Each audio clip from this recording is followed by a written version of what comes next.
community. So yes, for those international, good morning or good evening, and for those in the UK, good afternoon. Thanks for joining. Hi, Michael. So yeah, thank you for joining the GSA sort of like roundup of what we've been doing in 2021, our predictions for the industry for 2022, and our manifesto that we'll be presenting, showing the work that we're planning to do for 2022. And we want this to be a really interactive session. So this is the work that we're doing for the industry as the industry association. So it's really for you, and we do want your input, whether you agree with us, whether you don't agree with us, and any commitment to actually help us deliver any of this programme, obviously very gratefully received. So put comments in chat, put your digital hands up, and we will bring you into the conversation as we go on through. So Abby, do you want to start sharing the deck? And I'll very briefly introduce who I've got with me. So my name is Kerry Hallard. I'm the Chief Exec of the Global Sourcing Association, and I'm joined today by council representatives. So I've got with me Sunita Hirani, and I will introduce Sunita properly in a second, but you can wave so that they can see you, Sunita. I've got Alistair Niederer as well, Alistair. I've got Simon Lightman, who's got his video off, so he's hiding, but I know he's there. I'm just trying to turn it back on, sorry. Excellent. And then we're also going to be joined by Joel Walker and John Windsor shortly. So, right, let's just have a look at what we've got in our agenda, if we can, please, Abby. Yeah, so what we're going to be going through is a look back on 2021, a review of the work done by the work streams, look at the predictions for the future, and then also look at the programme of work we've got coming up. And then we're going to move it into a panel discussion before we conclude with the GSA manifesto. So next slide, please, Abby.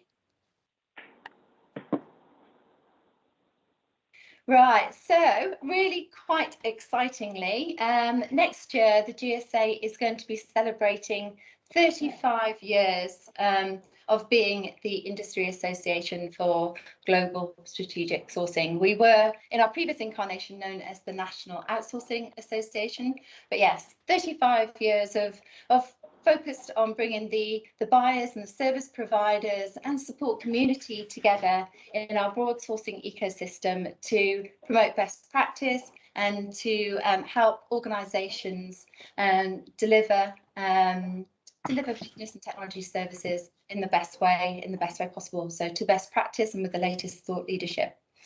So it's really quite, I don't know how we're going to get through all the content we've got to get through, because our industry has probably changed more in the last 2 years than we've seen it change in those last 35 years.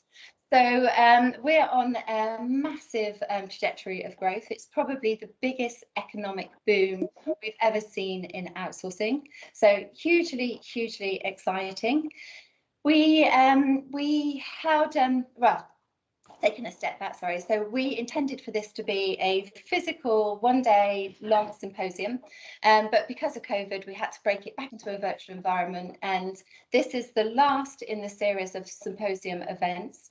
And then the very first in the series of symposium events, we had the analysts, and that was looking at the industry and the growth of the industry. And there we saw that, I knew the industry had grown. I didn't expect the figures to be quite as dramatic as the analysts communicated. So we've seen across the business services side of things a growth of between 8 and 9% this year.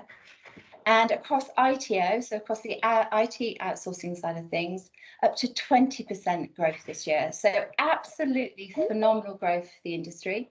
And the industry absolutely deserves the success it is enjoying at the moment, because when the pandemic struck, partnerships and teams all around the world really did pull out the stops to ensure that we didn't just keep the lights on, but we kept the wheels of industry turning. So, trust in those partnerships and in those relationships really increased during the pandemic, and they've stayed on this really positive trajectory. So right now, a really positive platform for growth, huge opportunities ahead of us, but there also are some really significant challenges that we're facing right now as well. And the biggest one of them is the war on talent. So right now,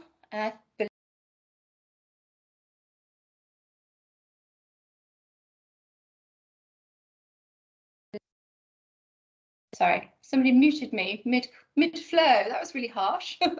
I do have a dog knocking on the door. Can you hear my dog knocking on the door? Is that the issue? No, okay, good. Right, so right now we have got 1 million unfilled roles in the UK, and absolutely they are across a very broad spectrum of professions. So you can't get a chef for love nor money. Obviously we know about the issue with haulage drivers, but we actually have a real dearth of available talent in both technology and business services right now. And attrition, particularly in the customer service arena, is going through the roof. So we know that's at an all-time high. We also know that wages are on a really, really steep upward trajectory. And that's not just here in the UK, that is across Europe as well. So if we look at our colleagues that deliver lots of software engineers into UK companies from Poland, we know that salaries have gone up by 35% this year alone for a software engineer. And they're beginning to act like rock and roll stars, and they can have the pick of the projects that they actually want to work on, and largely under the terms and conditions that they actually want to work. So a huge opportunity as companies want more and more of the digital transformations that they've trialed and succeeded with. It's given them a huge appetite for more, but we do have this massive war on talent. And as a result of that, I have got a very real concern for the industry. And that concern is that everyone is so excited by the growth. They've got such strong growth metrics that they're needing to deliver. TCS is claiming that its employee base will increase from 370,000 to 500,000 in the next few years.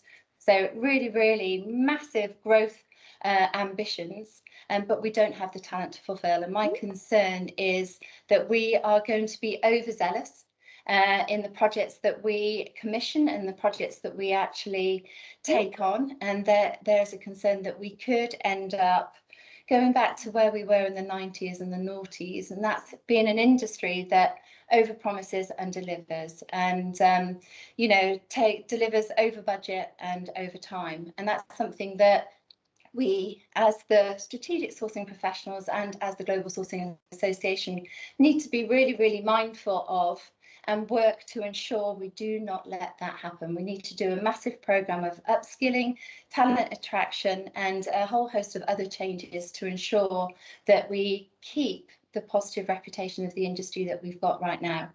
So, so that's a bit of where I see us being right now, and we'll be discussing a lot of this in a lot more detail throughout the rest of today's session.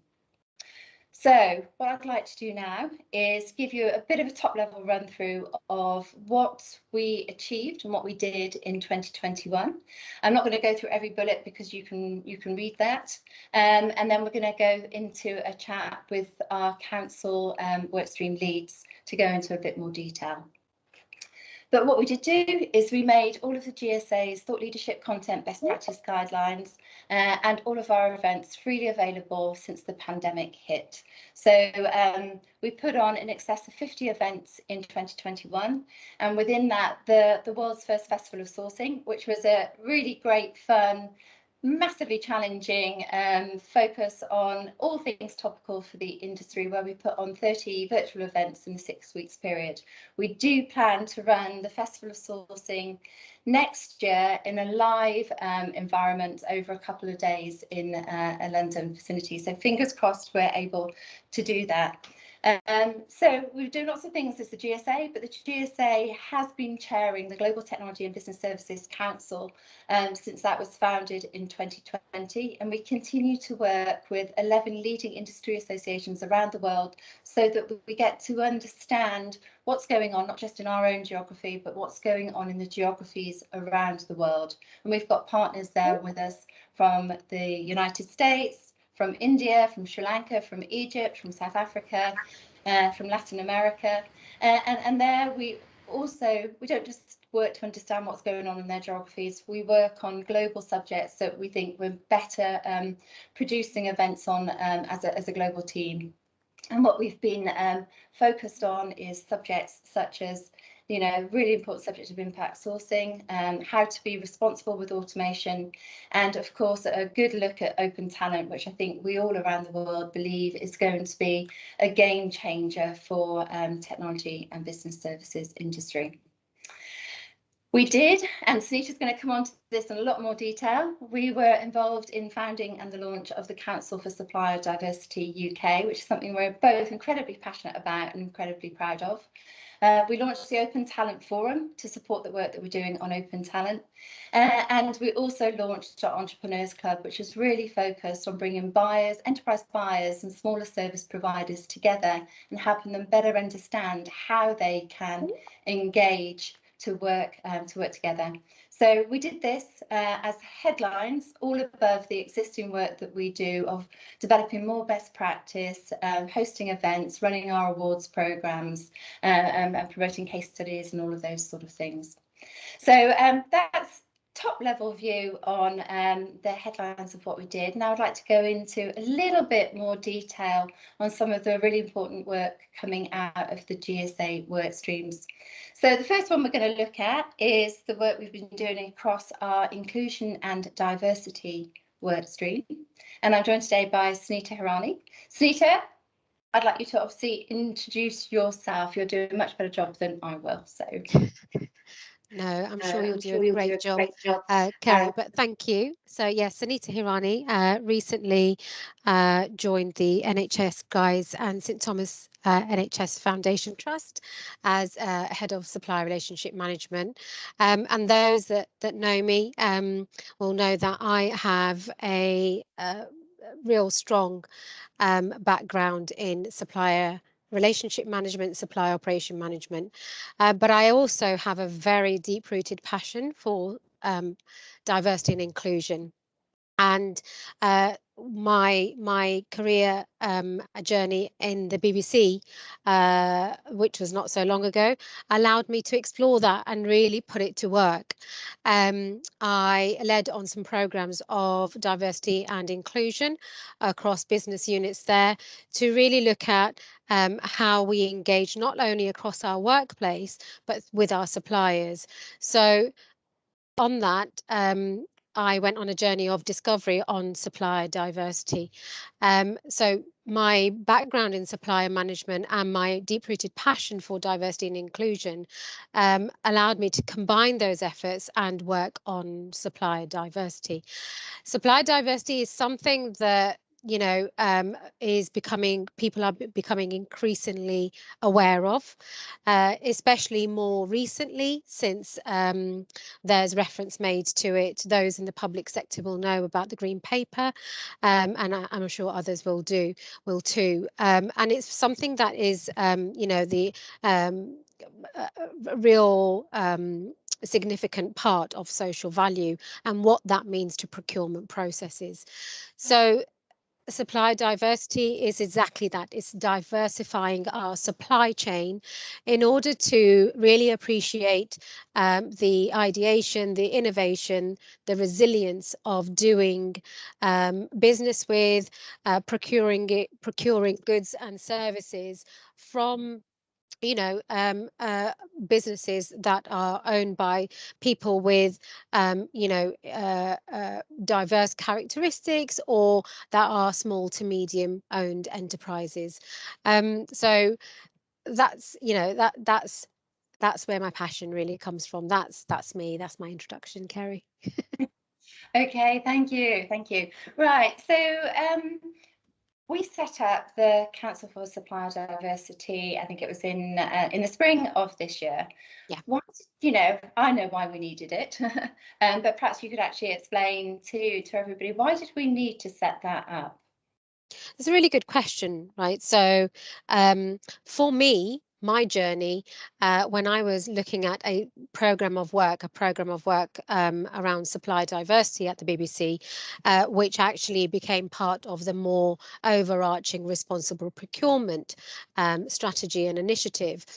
I found that my journey meant networking, researching, really going through discovery in terms of definitions, accessibility, how the engagement, the enablement within our organisations, regardless of the sector, and just led me to think how difficult it must be for most corporations that or corporates that are looking to go down this journey and explore supply diversity. And through that, through my networking, I found that many others shared that challenge of really understanding definition and how to apply it to our procurement processes. And it's the realization of the difficulty, which really shouldn't be a barrier to doing something that adds value, is ethical, and you know, there's a much greater good for including it in our supply chains. And it's through realizing that, you know, that there is this challenge to doing that, that some of us came together, yourself, Farida, Farida of Gibbs Hybrid, thank you. I was going to say Bristol Myers Squibb, and that will be Sarah Ahmed. The four of us came together as the founding members, and you know, we looked at how we might be able to really provide almost a toolkit, you know, for corporates to explore that. And that's where that thinking really came across, that we really want to enable corporates who are looking at adding supply diversities to their agenda, to their procurement processes, how that's possible, and really enable that and remove the barriers that might present themselves as challenges from them actually having a successful program of work. So you mentioned challenges. Do you want to give us a top level view of what really are the challenges in having diverse supply chain? Surely you just pick diverse suppliers. Well, I mean, it would be amazing and ideal if we were living in that world, you know. But I think one of the challenges that is perceived by many organizations is the definition, right? So many organizations, whether they're a representative of a diverse supplier or otherwise, supply side or buy side, are really working to that established US definition of 51% or more owned business by somebody of a diverse characteristic. Now, what the Council for Supply Diversity UK wants to do is really use the fact that we don't have a UK established definition, and therefore let's turn that into a privilege, almost a luxury, of not having a definition, and see you know what that might mean for us. So you know, a lot of us are thinking, working and collaborating with those representative organisations, that perhaps our definition should be more majority led by, or something like that. So definition could be a challenge, but that it's certainly not an excuse or a barrier to not include it. So we can help with that, right? So that's part of our agenda to do that. Yeah, and you rightly say, you know, you should be able to just say, yeah, we need some diverse suppliers. We've done some benchmarking exercise across our supply chain, and we need, you know, to balance it and create opportunities for you know, diverse suppliers. And that's all great. But then where do you go to look for those suppliers? You know, if it wasn't much of a challenge, or if it wasn't you know, something that causes a little bit of positive disruption in procurement processes, then you know, then we would all have diverse supply chains. But it's just knowing where to go. So the Council for Supply Diversity offers that. We have a work stream that looks at collaboration, and we're working with these representative organisations. We're working with MSD UK, we're working working with women-owned, we're working with veteran-owned UK, we're working with out Scotland, out Britain, disability entrepreneurs, and we're evolving much more partnership collaborations in that field, so that we have a platform where we can introduce corporates to those organisations that can put them in touch with those diverse suppliers. And I know that there is another challenge in terms of tools and technology, procurement platforms, but there are significant movement out there that will enable organizations to really introduce or bridge that gap to allow supply chains to be a lot more diverse. I mean, that makes it sound quite simple, but yeah, we understand there are challenges, but as soon as we say challenges, it almost means, interprets to barriers to doing something. There are no barriers. It's just we're working through this, and the Council of Supplier Diversity has taken upon themselves ourselves to really explore what those challenges are and break down those barriers and enable corporates to do that much more freely and much more easily, simplistically, to diversify their supply chains. Okay, thank you. Yeah, so for my part, I'm working on the work stream that looks at the different technologies that are actually out there to support it and the data sets. So, you and I both know that there is actually no solid data set that says what a good diverse supply chain looks like. So we had a great case study, and I think it's fair to say, I think it's quite public domain, presented by EDF, where they were just like, right, I can tell you that we've got 52% of our supply chains made up of SMEs, about 8% is made up of women-owned businesses, and unveiled the rest of the stats. But then they had no idea whether 52% SMEs is good or bad or indifferent. So for the work stream that I'm working on, we're looking at building that data set, and we've got an active survey out there. So anybody that wants to, fill in that survey and start sharing their own data sets as to what the makeup of their own supply chain is, if they know, then please do share that information with us. It will really help us create a strong data set. So yeah, got that going on. So we don't have long, but if you were to give a couple of points of advice and guidance, what would you say are the essential key considerations that the members of the community could take away right now and start looking at if they wanted to develop their own supplier diversity programs? So really high level, and we'll be able to publish some papers on this very, very imminently, so watch this space. But very high level, I would say authenticity is key.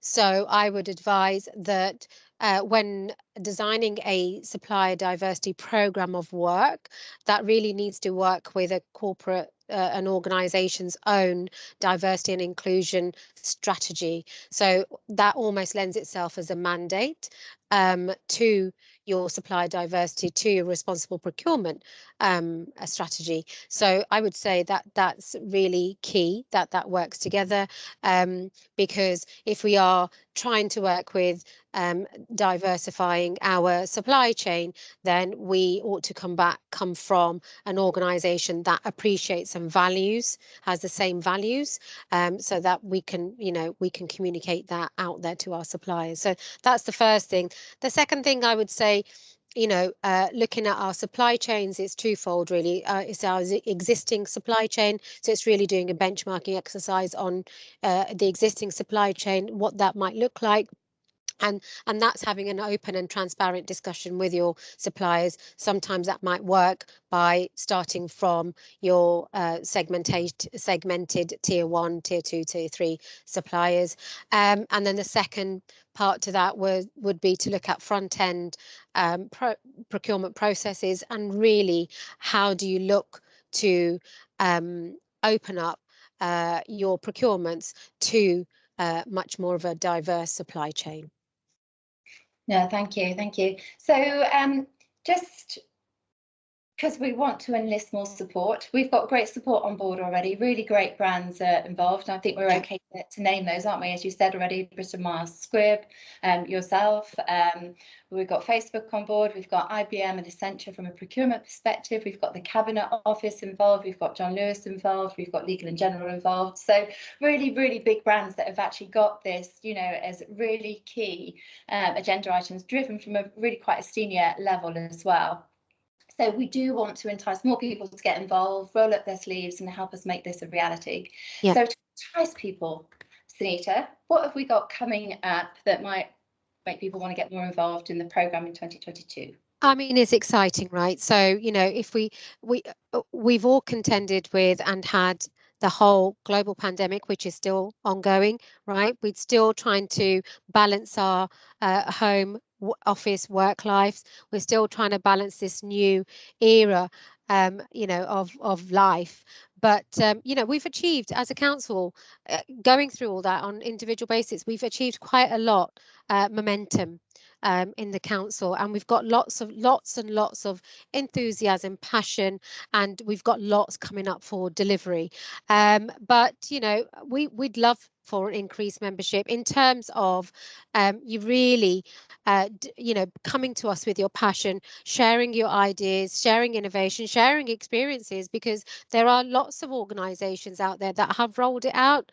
You know, they're going through the evolution stage of measuring and improving and things like that. So we'd love to hear from you.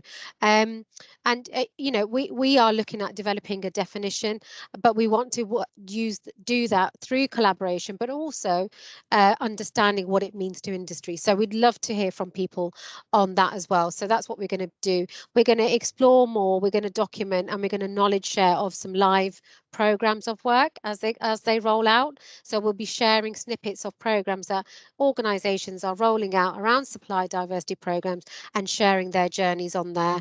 And then, you know, we want to work more and more with supply information management tool and tech providers, so that, you know, we know what's out there. We'd love to get involved with any design of that as well, coming with the results of our survey. We'd love to help that.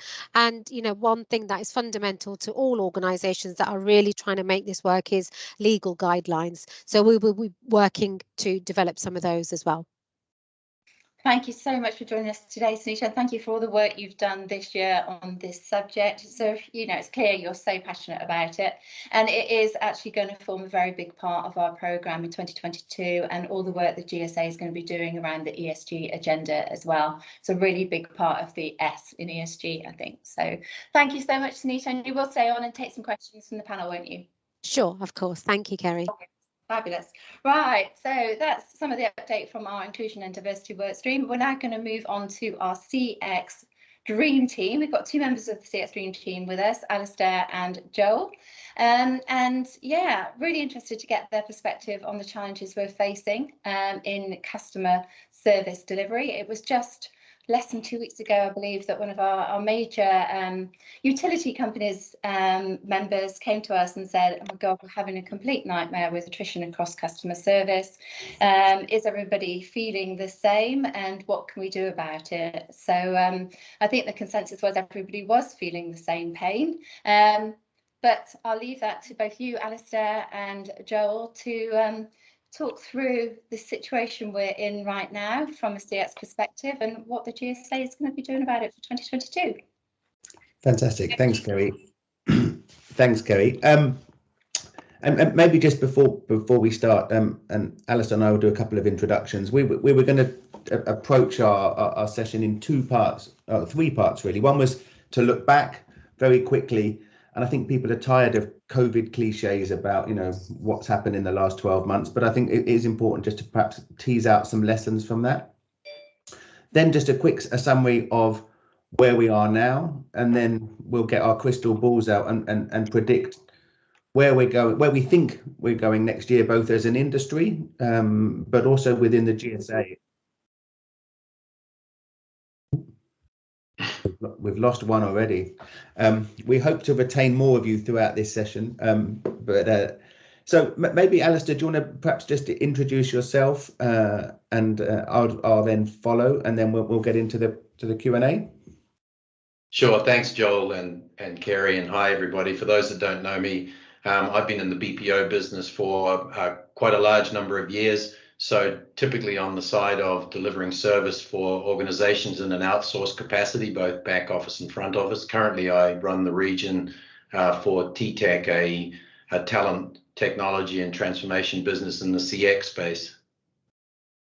Perfect. Thanks, Alistair. And my name is Joel Walker. So until very recently, I'd spent 10 years leading Vodafone's outsourced contact center procurement business, which was sort of over 50,000 agents, over €1 billion of spend, and multiple countries, about 35 countries, I think, all over the world. In the last few months, I've stepped away from that and have established a startup, which is an advisory business in the contact center space, so partnering with BPOs, or both sides of the buying equation, actually, and helping get better outcomes. So, Alistair, without landing too many cliches into this audience, maybe just sort of looking back briefly, what would be perhaps your key reflections on the last 12 months in terms of how we as a CX organizations have performed? What would be your key lessons and reflections on the last 12 months? I think that 2020 and 2021 have been significantly different. Obviously, with COVID coming along, it forced every organization to move to a work-at-home service environment, and that really, in hindsight, showed the extreme difference between last year and this year. But one of the learnings as a service provider, with a lot of people helping companies with their customers, was that 2020 was all about probably people knuckling down and working really hard and being responsible and handling the business. Whereas I think 2021, we're seeing the labor push, the problems, the issues that every business is finding. So this year, it's become a serious issue for everybody as we look towards how you need to move to national recruiting, international recruiting, and how you have to handle the business dichotomy between work from home and a bricks and mortar environment. So yeah, that's probably and still will be the biggest challenge, and it's the challenge across most businesses. So those combined look at what's happened last year to this year. What are we seeing as the new situation, and how are we seeing that when it works out in terms of how do we facilitate the capabilities of a new audience to help us to answer those customer service queries. And the other thing is that we have to front up and understand that the transformation projects, which were nascent in a lot of cases, they were driven in different levels of speed in organizations. They certainly moved on very quickly. But what that means is that you're seeing a huge increase in the number of touch points by customers, but we must continue on with transformation projects. And we've seen the ability to do that inside of COVID. But again, it comes back to the situation that why we're here today is that it's so critical that people be involved in forums like this, and GSA specifically, where you're looking at you really need to be in a forum that's looking at both the buy side and the sell side, because healthy business will end up being a much better service for the customers. And Joel, I'd probably throw that one back at you, as with your extreme experience in being a buyer of call center services. What are you seeing as a if you look back from your current position into your previous position, how do you see those sort of changes? What are the key learnings you think in our industry particularly from an outsource and I guess a technology level for contact centers? Yeah, thanks, Alistair. Maybe I'd probably reflect on three topics which sort of come to mind: cost, capacity, and collaboration. And I think the cost dynamic is an ever present in our industry. It drives a certain decision-making culture, and as leaders of businesses, we need to make the investment choices that we do. But if we, without turning this into a party political broadcast, macro level inflation now is at 4.5% in the UK. Micro level inflation within the contact center space, is probably at 6 to 8%.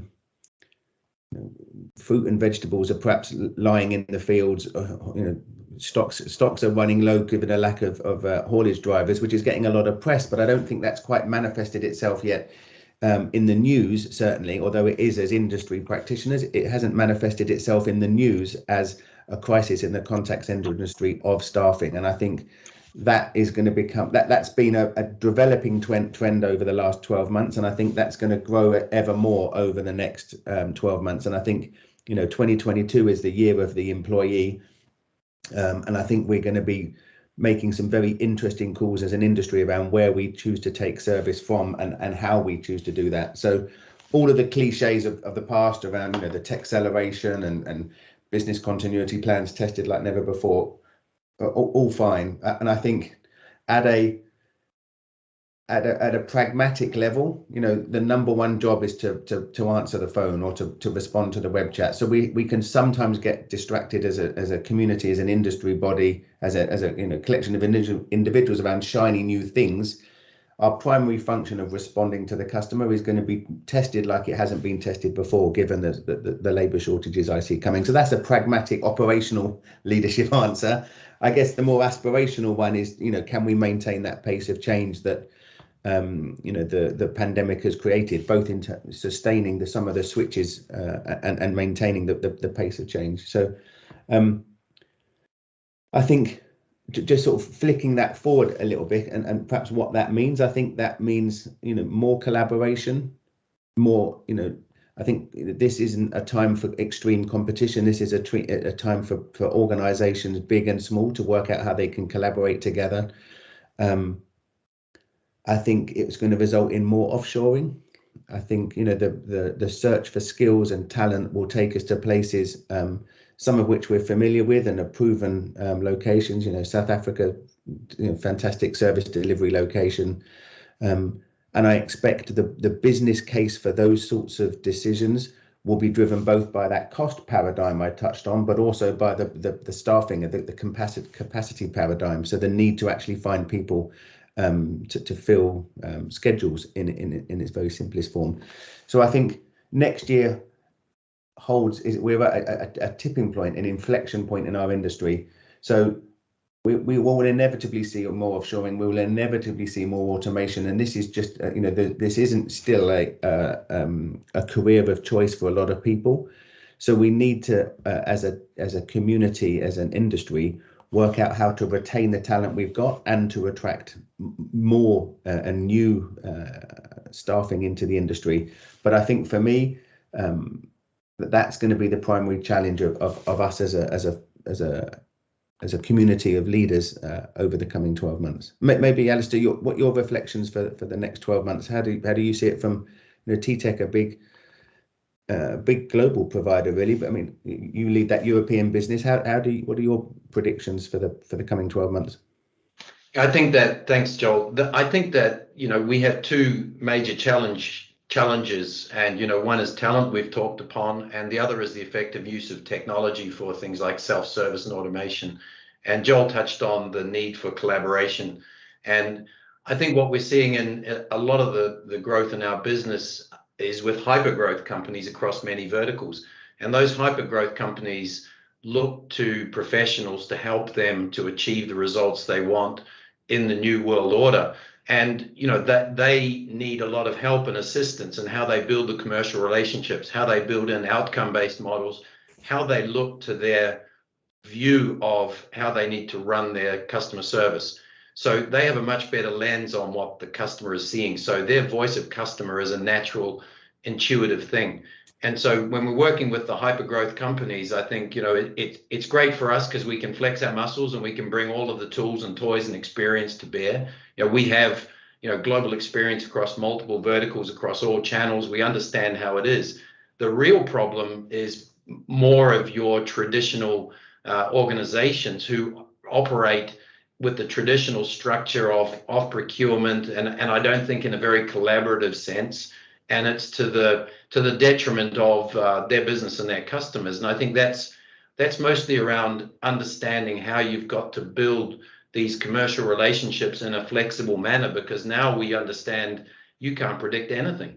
But if you're in a situation that doesn't allow the flexibility, all you're going to find is that you're going to have head-butting in situations which are never going to end up in a particularly good way. So I think it's really important, as the hypergrowths will find, they're happy to come to us and ask for our assistance, our help. And I think if you look at some of the surveys people like HFS have done, that 80% of transformation projects fail because of the silos inside corporates. And that's the role that you look at in term on the buy side, to say, if you're representing your company, you've got to understand that you need all the players, all the stakeholders working together to work with the outsource organizations or the specialists who are going to help you to do that. And that's a big challenge. And it's not just it's an ITO, it's in BPO, it's in many parts of the business. But you absolutely must listen to and join forums and get to know what it is that you need to do to be effective and nimble and be like a hyper growth company. Thanks, Alistair. And I guess just before we pass back to Kerry, it's maybe just worth reflecting on our role within the GSA, because you and I are old friends, but also perhaps not necessarily natural bedfellows. You've got a buyer and a seller, and I think that's perhaps one of the unique attributes of the Global Sourcing Association. And I see we've got a collection of participants on the call now that are members and non-members. I guess it's probably just I think Sanita did a fantastic session about the value and the innovation and the energy going on within that work stream. I guess just before we pass back, it's probably just worth reflecting on the nature of the GSA and that unique construct between buyers and sellers that are in a safe space and that are able to sort of collaborate and share ideas. And I think Kerry asked for the outlook into next year from us as a work stream. For us, the key deliverable, I think, is a playbook that unlocks the way that buyers and sellers cooperate. So Alistair has a set script. As a buyer previously, I've got a set script, and we all too often relationships fail, they fall down, or their full potential isn't realized because the absence of proper collaboration. So what we're looking to set out are, these are the common reasons relationships fail from a buyer perspective and from a supplier perspective, and then rather than just a list of moans and groans, it's a playbook. So these are the sorts of tools that we can look to use to unpick that, be that around gain share models, be that around risk and reward, around scheduling, around contract innovation, etc. So there's a multitude of complexities, as we all know, in managing big complicated outsource relationships.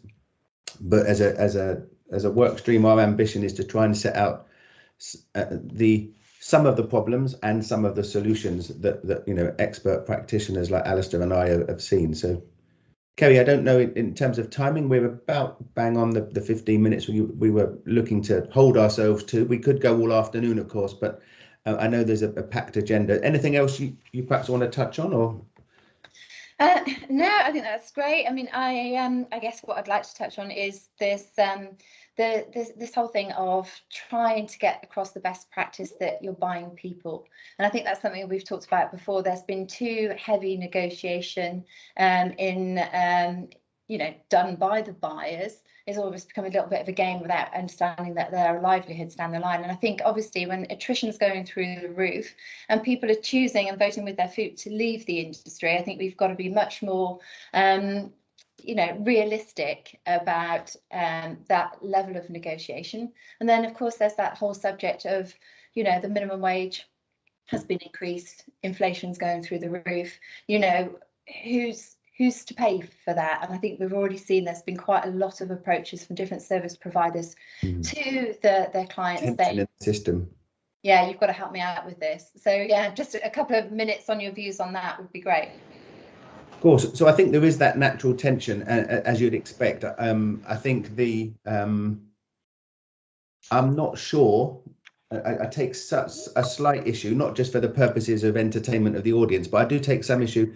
I think the minimum wage rises, the social care rises, there are some very genuine cost driver pressures now. I think the attrition isn't just attributed to buyers driving too low a price. I think if you look across the top 10 global providers, TTEC, TP, WebHelp, etc., these organizations have scaled dramatically in recent years and are making, significant profits. So I think it's not just a conversation around how do we, what's the appropriate price and what's the appropriate margin, and that's the consequence of risk and investment decisions, etc. But really it's around how do we protect the individuals within those organizations from being exploited, because I think with gig working and even in more classical employment models, the people that fill our call centers are sometimes not the most vulnerable in society, but they're not necessarily those that have the most employment options in front of them. So I think we have to make sure that as a leadership community, the decisions we're making around price and an understanding of cost reflect the creation of an environment where people want to work. And traditionally, maybe buyers drove the price too low, maybe providers took too much margin out. That's a philosophical conversation we can have all afternoon.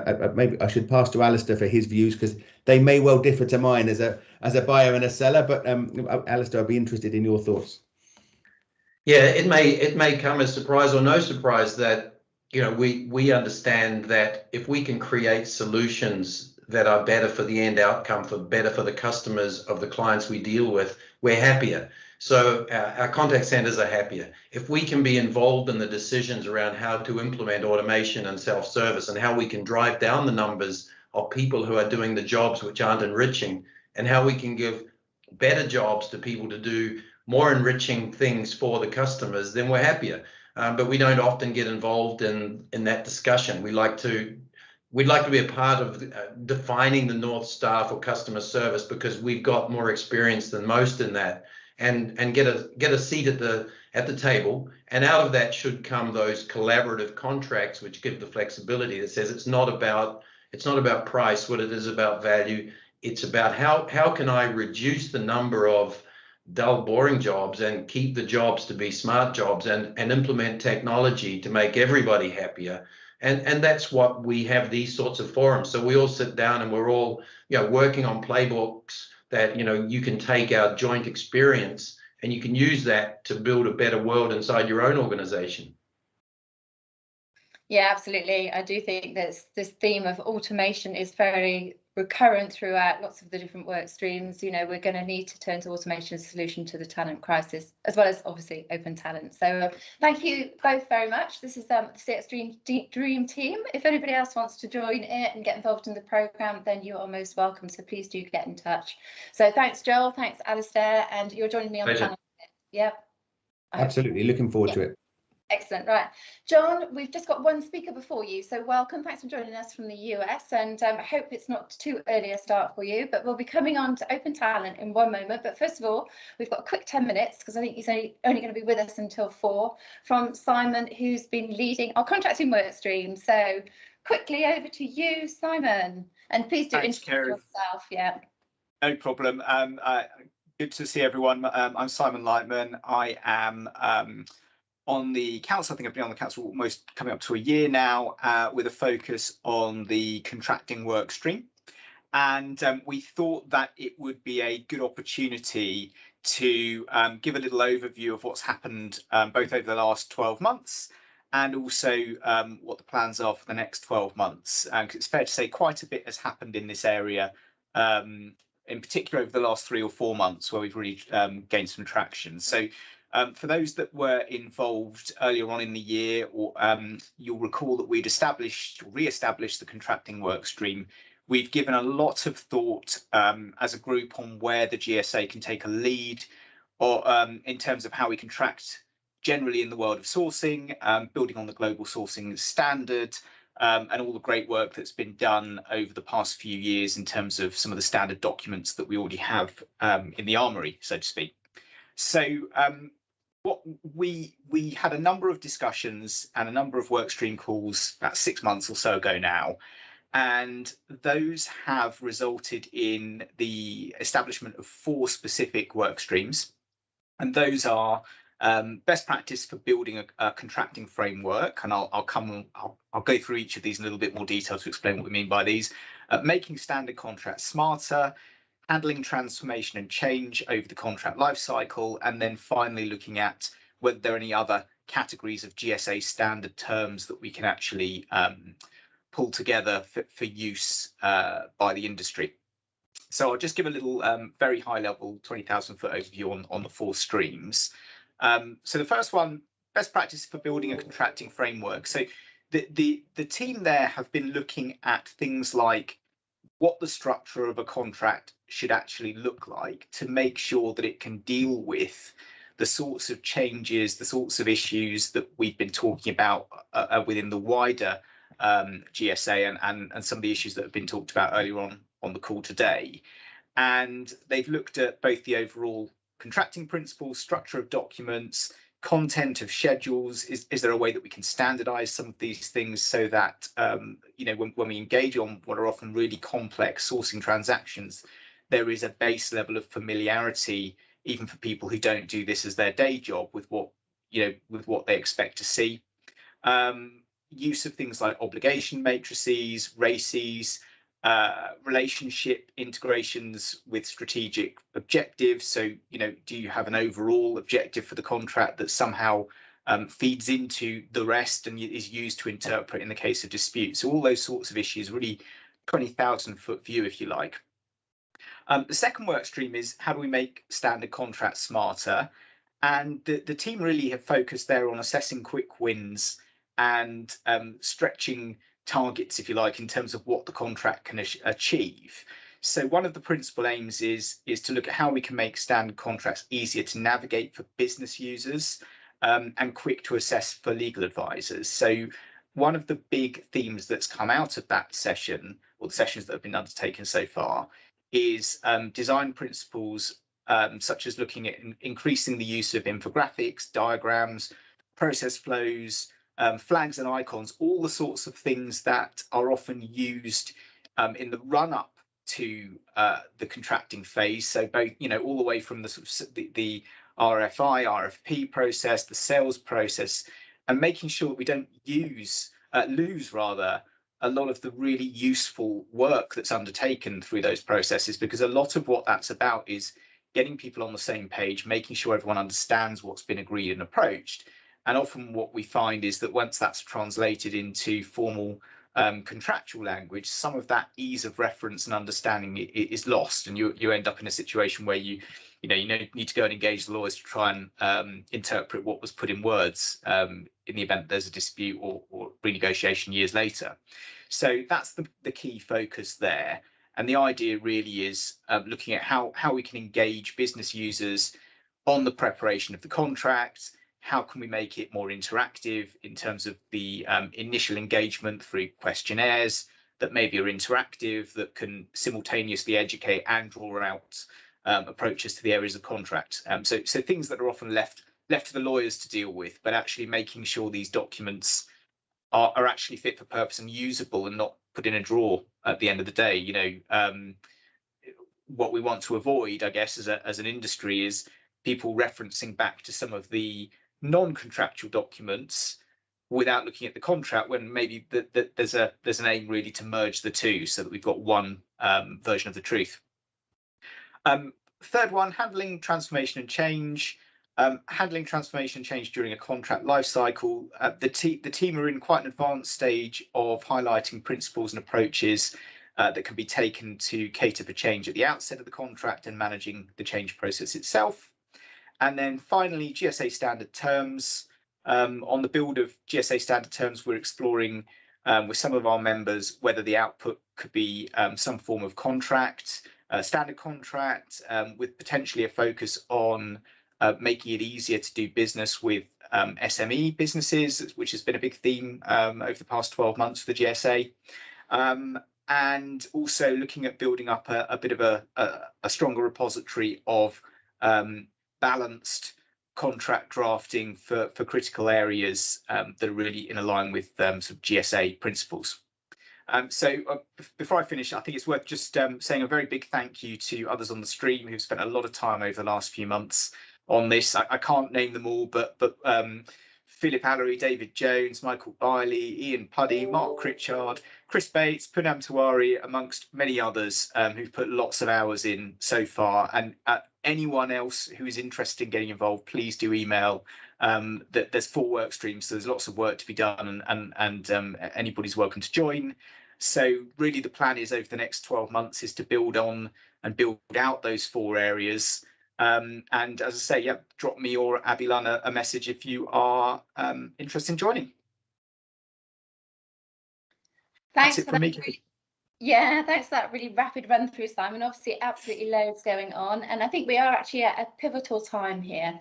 We've been talking about developing standard terms for a while, and there's been resistance. You know, we want to keep our contracts and all of those sort of things, and we want to negotiate these things. It's our way or the highway. But I think we're actually at a pivotal time of change there, aren't we? So they've done it successfully in the construction industry. They've done it successfully through the ISBA in the advertising industry. There's absolutely no reason why we can't take some of our more basic contracts and make them much more standard. So obviously we're seeing the movement of the one NDA, and we're also seeing a movement like Chancery Lane projects, which is, you know, standard clauses that you can use for, I think it's sort of like climate change related. Yeah, sort of ESG type focus. Yeah, it's a really good example. Yeah, so I think the time is right for us to be doing this, especially as, you know, there's so much dynamism in the industry right now, and a desire to work with smaller companies. We won't be able to engage with those smaller companies if we enforce these major monolithic contracts upon them. So if you want innovation, I think the message is it's time to change and get on board. Is that right? Absolutely. Yeah, and you as a partner in a law firm are not at all concerned about this lost revenue. You'd be delighted to simplify and focus on the more complex negotiation pieces rather than the basics. Absolutely, more people engaging with contracts is always good. Excellent, excellent. All right, Simon, I appreciate you've got to run off. So thank you very much for the work that you're doing on the contracting work stream. And anybody that wants to get involved, please do drop me a line or Simon a line directly. We'd love to engage you. So thanks, Simon. Have a great afternoon. Thanks a lot. Thanks, everyone. So we've covered some very broad subjects already. So you can see the breadth of the work of the GSA is really broad. We're going to move now to a completely different subject, and that's this subject of what we now term open talent. I think it has been called gig, it has been called crowdsourcing. You know, we're sticking on the terminology of the open talent professional, and absolutely delighted to be joined today by John Windsor.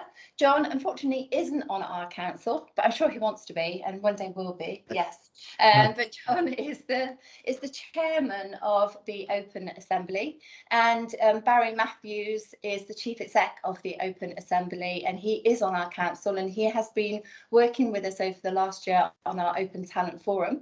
And our Open Talent Forum has been looking at the subject of open talent, looking at the definitions, and has been given quite a top level view about the art of the possible. John is going to give us and bring us up to speed as to where this whole area of open talent, which is moving so incredibly quickly now, is going. And just for my part, I do think that this is a massive game changer for the industry. It's incredibly exciting, and whether you're a buyer or a service provider, you need to be looking at your open talent strategies. So John, over to you. Thank you so much, and thank you for inviting me to be here today. I'm really excited. And I've had my head buried because I'm in the middle of writing a book for Harvard on this very subject. So trying to figure out all these big moving tectonic pieces, which is an effort. I've written 5 books before, and they all seem to be a little easier because things are a little bit more, set up and stayed, and you can kind of analyze things. But this, especially with the COVID pandemic, has been really just so fast moving. So we're trying to get our arms around it and come up with some standards and come up with some processes. And so just for some context, Barry and I joined forces. Open Assembly has been going for a while. We're kind of a spinoff of the Laboratory for Innovation Sciences at Harvard, and doing all the commercial work. We built an organization called the Center for the Transformation of Work, which is our nonprofit. And the goal is to is to transform work for 1 billion people by 2025. And Barry became a member of our organization and was really interactive and helping out. And it was obvious that, he is a very, just such a great doer. I'm much more of a theoretician, although I've started a bunch of companies. I think, what I'm really intrigued with is like, how do we get this big, like you said, I think it's really important, the common language and everything dialed to make sure that we've got that common agreement. But let me just start at the top and kind of give you guys a rundown on what's happening in our little world. We all know the world of work is changing, and there's the global talent shortage that we all know, and especially in technology space. And then I thought it was interesting the other day that Cognizant is trying to hire 40,000 people, yet they have a attrition rate of 33%. It's been reported. So that's a really tough place to be in if you're trying to take a very traditional perspective on hiring a bunch of people. They're going to be full time and onboarding them. We find the clients we work, that's one of the biggest challenges. Steve Rader, who runs the Center of Excellence for Collaborative Innovation at NASA, actually throws in another issue that I think a lot of people overlook right now. And his point is like, especially for NASA, technology and the work that needs to get done to do the kind of things that NASA does, it's changing so fast that hiring somebody, by the time you put somebody through a hiring process, that field or the field that they wanted them to be involved has exploded into 3 or 4 different fields. So getting people implemented on those projects faster so that they can be able to kind of get things going so they can get to Mars or get to an asteroid or any of those big projects that NASA is working on is super important. And we know that the pandemic has only accelerated all this. But let me just give you some background. So I've started a bunch of companies and written a bunch of books in the co-creation space. And one of the companies I started was called Victors and Spoils. It was an advertising agency based on crowdsourcing principles. And as an entrepreneur, I couldn't hire a big staff of folks. So we had a very small curation, group. And we decided to kind of have a global crowd of folks that were really talented, that all wanted to do work, mostly side gigs, working for other agencies, but could do things we could focus on the demand side, bringing great projects to this global network of creatives and advertising professionals. And it worked really, really well. It exploded. We sold that company to Havas, and I became the chief innovation officer in Paris for Havas, which is the 5th largest global advertising agency holding company. We tried to implement Victors and Spoils. Sorry, this is back in 2012. We tried to implement Victors and Spoils perspective, and it didn't go well. The French company was just not ready for this adoption of these new things, and it was early days. So one of the things that happened along the way is Harvard did a couple of case studies on me. One was on Victors and Spoils being born open, and then can I go into Havas and help an incumbent company change faster? And through that, we joined forces. When I left Havas, I ended up at Harvard, and we built a lab called the Laboratory for Innovation Sciences at Harvard. The idea for the lab at Harvard was that we were commissioned by essentially NASA. NASA had an issue in that their Health and Human Services budget got cut in 2007 by 80%. Now the remit was the same, right? It was like, let's keep astronauts alive in space, but with only 20% of the budget. And so Jeff Davis, who was running it at the time, had to solve these really difficult problems. And one of the first problems, he went to Kareem Lakhani and said, what do we do? And so one of the problems was that they really need to figure out was the amount of time that they could keep astronauts safe when there was a spacewalk in the space station. And they'd spent 10 years trying to perfect a predictive algorithm to predict sunspots, to be able to get people, because when sunspots happen, there's a spike in radiation, and it would kill an astronaut on a spacewalk. So how do we get astronauts into a safe zone inside the space station? And over a 10-year period of the space station, they had 8 heliophysicists work on this project. And those 8 heliophysicists spent about $2 million a year, and they'd advanced an algorithm that could predict sunspots at a 50% accuracy in an hour and a half. So NASA decided that, Jeff decided that was probably a pretty good project to focus on. Big pay back, right? Keeping the astronauts safe, but maybe a way to do things in a new way. So they went to a platform with Kareem's help and reframed the question and put it out on a platform called Incentive. And in 3 weeks, for $35,000, a retired cell phone engineer came up with an algorithm that could predict sunspots in 8 hours in advance at an 80% accuracy rate. So here you have 10 years worth of work from 8 of the smartest people in the world for $20 million. And a cell phone, somebody with adjacent knowledge looking at the problem could solve the problem in 3 weeks, 4 times the quality or the expectation, and much more accurate. So that really turned Jeff on and said, there's something here. Now we've run about 1,000 projects at NASA and done a lot of work across a number of organizations around the world. And we know from that when we look at NASA's work, we just did a study of 500 projects over the last 5 years, that open talent provides as good or better quality of outcomes, but it's 4 to 5 times faster and 8 to 10 times cheaper. And I think when we talk about it, it's not what has been talked about on the call is the driving down of the costs to the talent itself. It's the massive bureaucracy it takes to match that talent, right? In the space that I'm from, in the advertising agency business, we had to charge, exorbitant amount of money because we had 1,200 people. And we had to put those 1,200 people to work to match. Now in that 1,200 people, we had about 60 creatives that were actually doing the work. Everything else were all these management layers, the bureaucracy to make sure the work got done and could get in the right place. And digital technologies is making all these intermediate steps just go away. So we think that when we look at the world, we think that, as I've worked in the space for about 20 years, that open talent was always this side, this innovative side thing, crowdsourcing, gig work. And obviously, like you said, I think it was really great to hear that, gig work is great. And that's really Uber and kind of B2C solutions, right? The lower end of the market. It's really open talents at the higher end, the professional side of the marketplace. So, but when we look around the world, that was a little side thing when we started our companies and started the lab, that the big boys were, the HR folks, the outsourcing folks, obviously the contingent workforce and recruiting. What we're seeing is that open talent, the philosophy of open talent is really the future of talent writ large, right? It really applies to everything. And it's a framework of thinking about things. And so a couple of guiding principles that we're coming up with for the book that we've discovered in our research. Number one is access over ownership. The idea that accessing the talent, maybe it's even for an hour project or a few hours or a day, versus trying to own the talent and having it in-house. Everything's platform-based these days. You look around the world, platforms are eating the world, and you've got to figure out how do you have talent that are platform-based that you can use the power of platforms to work.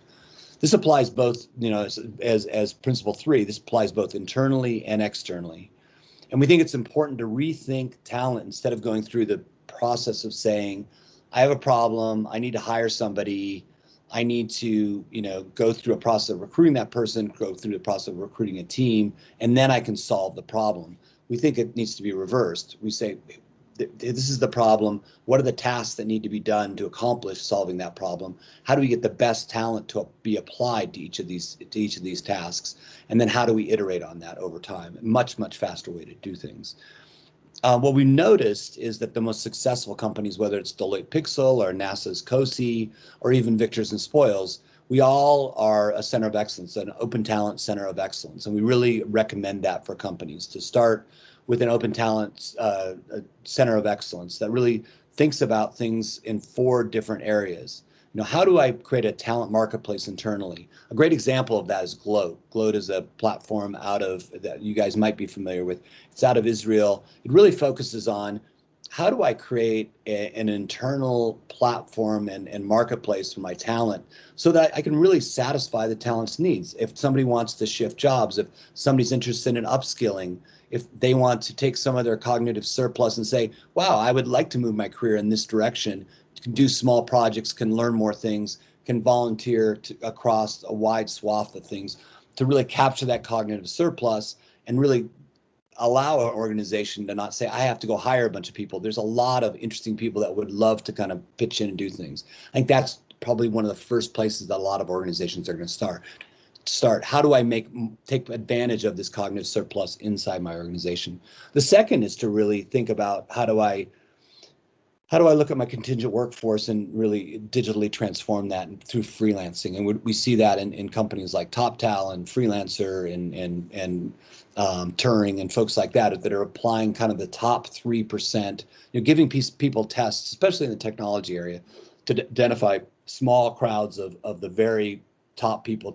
A lot of times they describe as the top 3% in any given subdomain, and then apply that to clients so that they're getting high expertise very quickly. In a lot of cases, what we find with our clients is that's people are able to be recruited in a matter of a couple hours to up to 3 days and applied to get to work. And that's just such an advancement. How do we take the friction out of finding that right talent and then applying them to the work so the work gets done? Crowdsourcing and open innovation is a place that we come from, and we look at it as, open innovation and crowdsourcing was something that was very early days. It was super important in the early days because we didn't have the technology to really know who was on the other line. How do we verify their existence even? How do we know they are who they are? How will we protect our IP and our compliance? Now digital tools are being created to solve those things, but we still see a big use of open innovation and crowdsourcing for those really difficult problems that nobody really wants to deal with, right? We've seen a lot of really interesting things in the oil and gas business. When a company called Anadarko, who was sold to Occidental, was thinking about, how do we study pipes, right? Like the cracks in pipes. Used to be that you had to send an engineer out and they would visually inspect the pipe. One of the things that came from a crowd that we helped apply was a terrestrial drone. A worker could put the drone on a pipe, they could scan the pipe, much more detailed than a person could visually, and all the pipes could be scanned and then all recorded. And then one engineer centrally could study the data and make decisions on which pipes to use over a massive, massive field. And then lastly, the fourth area is really co-creating with your customers. There's so much cognitive surplus with your customers, especially for CPG brands or consumer-led brands. And the example that is always used is Lego, the way that Lego was so brilliant in capturing the cognitive surplus and saying, hey, we're just a platform. What can you build?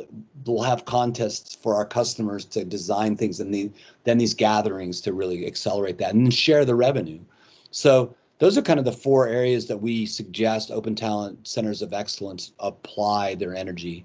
And then there are really 6 steps to do that. You got to go through the assess step, like, is my organization ready? What are the roadblocks that I might have? The learn step of what are the possibilities. There are 800 platforms out there, and it's such a confusing environment. What's right for me? How might I apply those platforms? What are my real needs? Do I need to send computers to hundreds of people across the globe that are freelancers? Can I come up with a more tech-driven VDI solution, for instance? Then we have experiment and pilot. Like, can we take a few of those platforms and then work in partnership to play around and figure out what works and what doesn't, and where the best places are to apply open talent? Then fourth, build. Like, how do we build a program that's really important, that becomes a part of a business unit, let's say, to really empower that? Then we can study that. And then fifth, scale. How do we scale that across the organization? We're seeing that a lot, especially in the talent business for outsourcing companies. Barry's done such a great job in this space. And what we're seeing is that there's an existential threat from open talent for existing outsourcing companies. So how do they capture the platform work? How do they partner with platforms to make sure that they quickly fill the needs of their customers? And then lastly, transform. Barry's been working with a few of our clients that have started down this pathway, gotten a lot of success by being very transparent with their clients. And now their clients are coming to them saying, help us build an open talent solution for our tech talent. So really trying to help drive ecosystem adoption. And that's the whole goal here, is to really create a flywheel, an open talent flywheel, so that you can really capture the cognitive surplus of your internal teams, that you can accelerate the application of talent, great talent, to solve business problems. But what we're really excited about, and what's so nascent, is this whole trend of Web 3.0 and what that means. The blockchains coming online, this kind of sovereign identity, workers owning their own data and their own identity, and what that means for the system. One of the companies we're really excited about is Velocity Network, which has decided to apply the idea of helping, and with 70 companies that represent a third of the global employers. Their goal is to create a blockchain-based digital wallet for workers, where workers own their own verified education experience and work experience.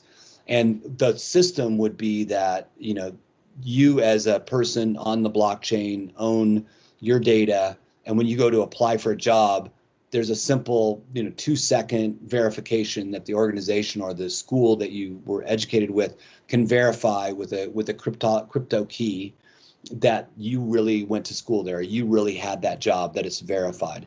And this is, you know, this is in contrast to the way it works now, right? It takes a couple of weeks to verify, and on an international average, the numbers have been thrown around. This costs about a couple $100 to do.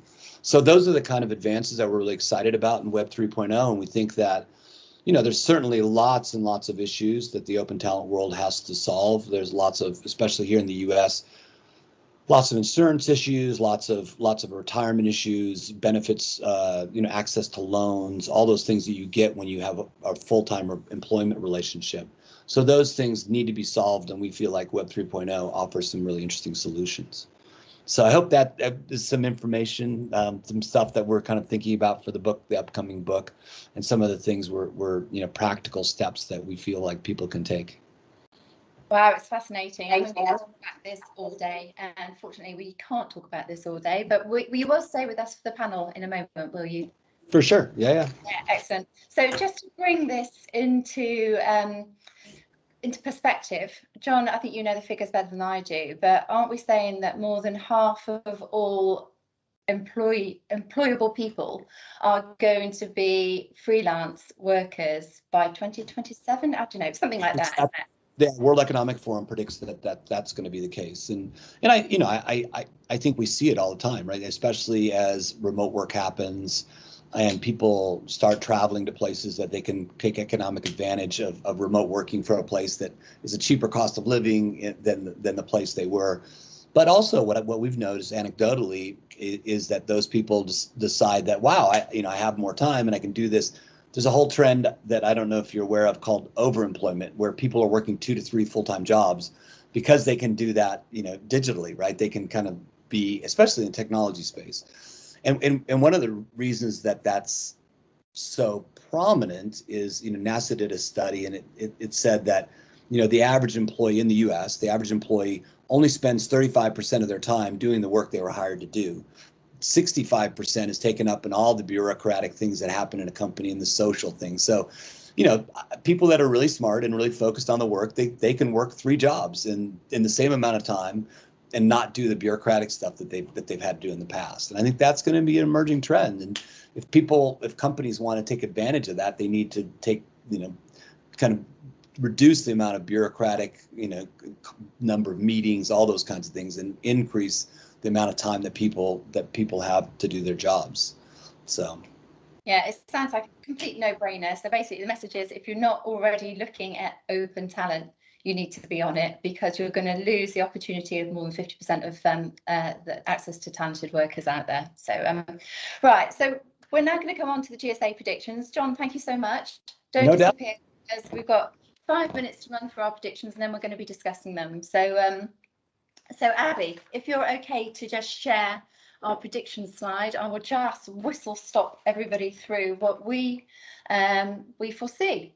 And to be honest, it's quite a long list, because the industry is going through so much dramatic change. There's so much going on. Right. So first of all, so we've already talked about industry growth. Just to reiterate those figures, this year we're looking at 8 to 9% growth across business services and 20% growth in IT outsourcing contract spend. So sadly, we do see attrition is going to increase. We talked a little bit about, you know, the salary increases that software engineers are getting, and it's not just software engineers. There is opportunities to jump ship quite easily at the moment if individuals do not feel that they are, 1, being paid the right amount, and 2, being offered the best type of projects and the best working environment. Really important to be looking at the working environment and well-being. So yes, issues with attrition continuing, and customer service being probably one of those industries most hardly hit, as we discussed earlier. So as I said, well-being programs and all the extra perks that employers can actually offer employees at the moment is becoming of increased importance, as well as the facilities where they can work. So they get to choose now whether they want to work from home or not, and how often they want to work from home, and when they want to go into the office. But if they do want to go into the office, they kind of are demanding and choosing those organisations that can provide the best the best facilities. So lots of change there. This is our prediction. We do think the public sector is going to be automating a hell of a lot more than it's automated before, and will be increasing its use of partners. We know it's got a very active programme on looking at bringing SMEs in, and I think that really will start accelerating from 2022 and beyond. And across the board, automation needs to accelerate, because it is automation that is going to leave the industry of its talent, its talent shortage. So we will be working on a programme to share automation marketplaces and share the art of the possible of what can be automated to relieve talent, and also those organisations that automate the dull menial processes out of the work are again the sort of organisations that bright, young, talented individuals will actually choose to work for. We do feel that as a result of the pandemic and building resilience into organisations, that global delivery footprints are going to increase to building resilience and reduce risk. But we do see LATAM at the moment as being a really big winner. And that's just because of its affordability and obviously its geographic location and its English language capabilities as well. So that's a prediction. And obviously we've not seen a lot of LATAM before, so we've seen a lot of other destinations, but this is one that we see rising as a UK delivery destination. So we think there will be, just because of the talent issue, there will be a higher adoption of supply chain as a service.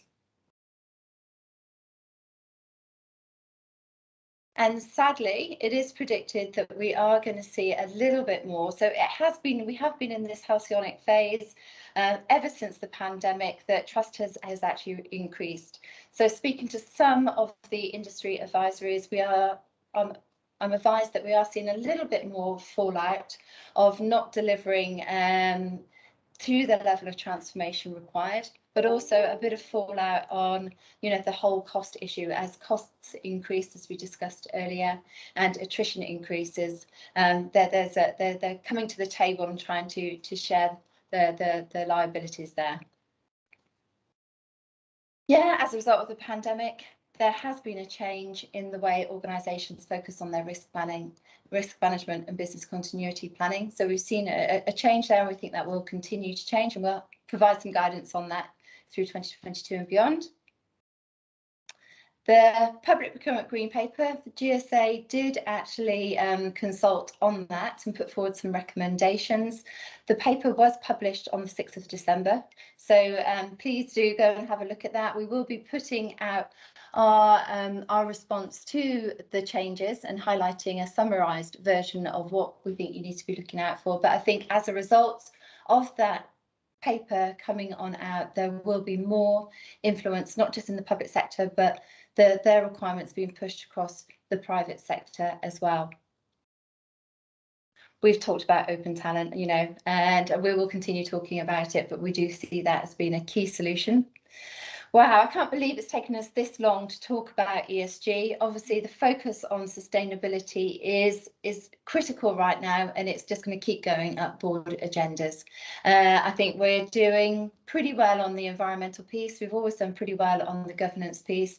I think we've got a huge gap on the social piece, and we've got a programme from the GSA that will be looking at the S part of ESG metrics really quite closely in 2022.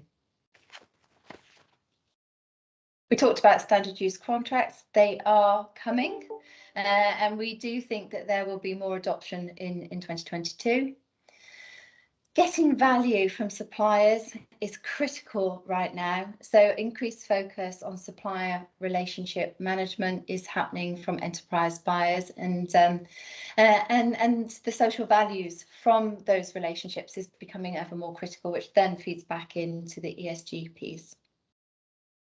We've said this, and it is definitely happening. That's why we launched our Entrepreneurs Club. You know, absolutely vital to bring SMEs into our sourcing ecosystems. They're the ones that can move really nimbly and drive a huge amount of innovation. So whether they come into the sourcing ecosystem with the service provider or whether they are retained directly, you know, we see them being the lifeblood of driving innovation into businesses. Skills conversion programs, we've been doing some work. You know, we had them speaking at our event last week. Great case study on predicting what are going to be the skills of the future and how do we automate responsibly. So we see that there's going to be a lot more focus on the jobs, the careers, the professions that are going to be automated out and how those professionals can be reskilled. So a prime example is coming from Sri Lanka. And that's something that CIMA, which is the Chartered Institute of Management Accountants, is working with SLASCOM on, and that is the reskilling of accountants. We all know that the accountancy profession is one profession that's been highlighted to be a profession to be highly automated.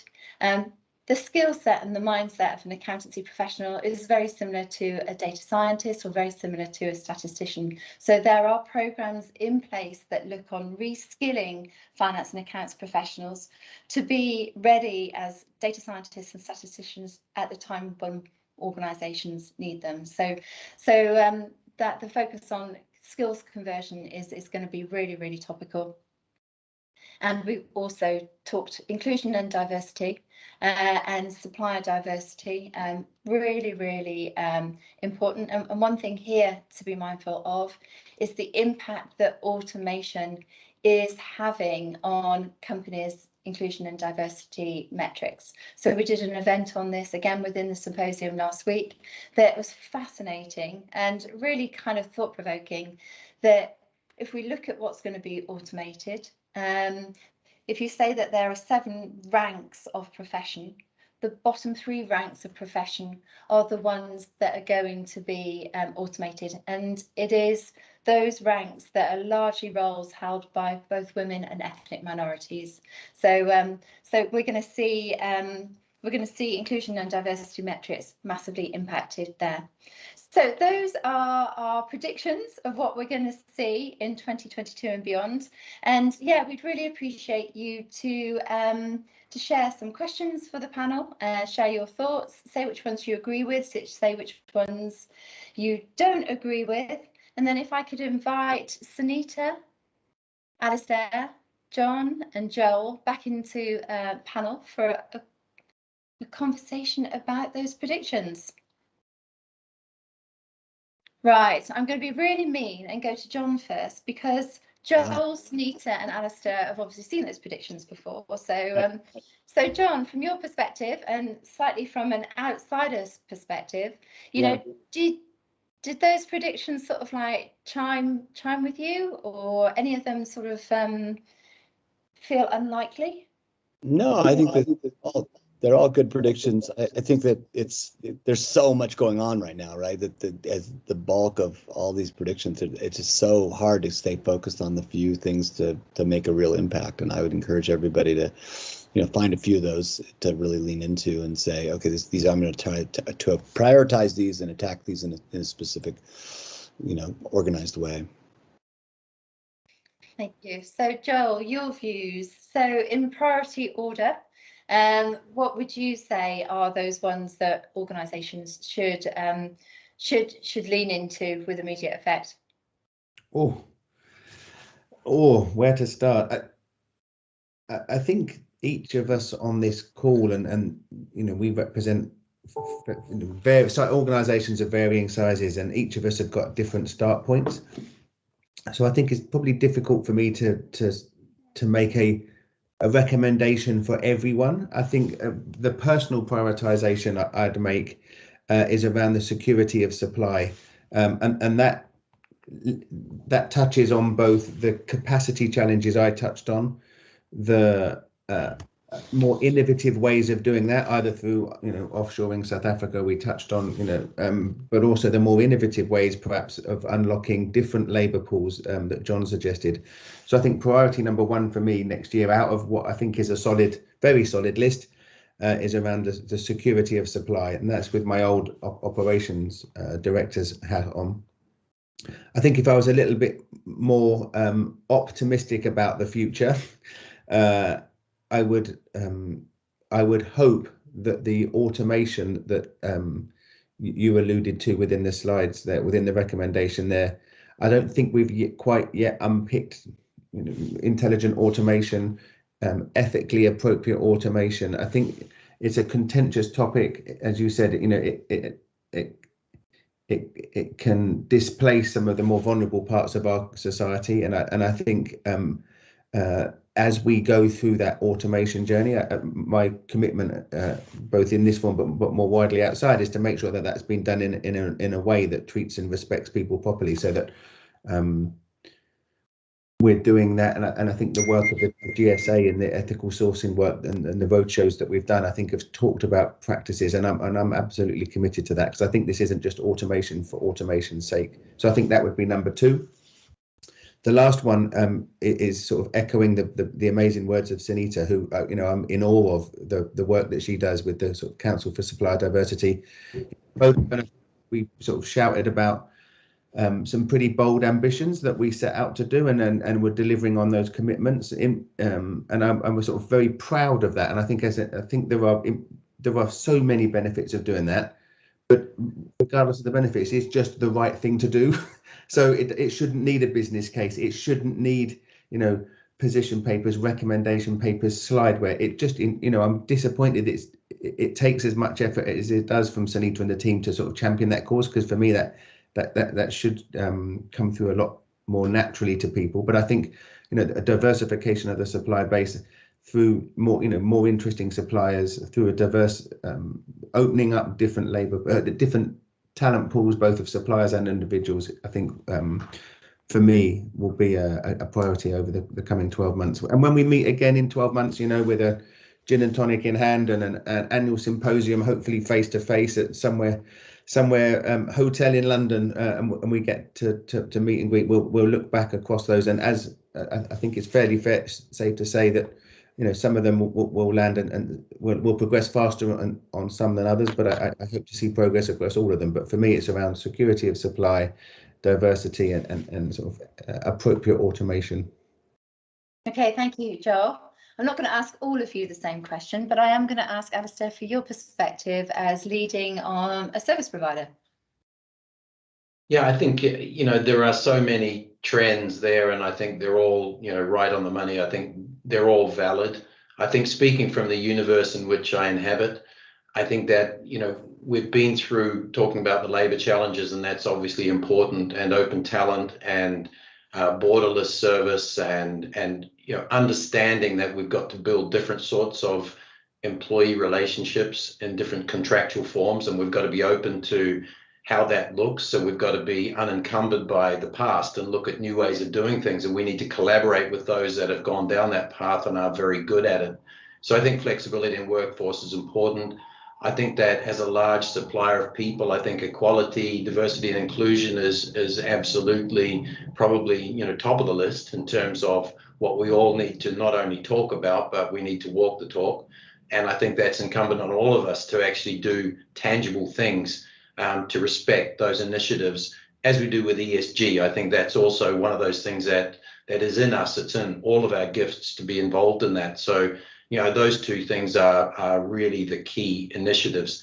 And I think the last point is what I alluded to earlier, is that, I would hope that we can have common sense collaboration when it comes to working in business. So our industry too much is regarded as your mess for less.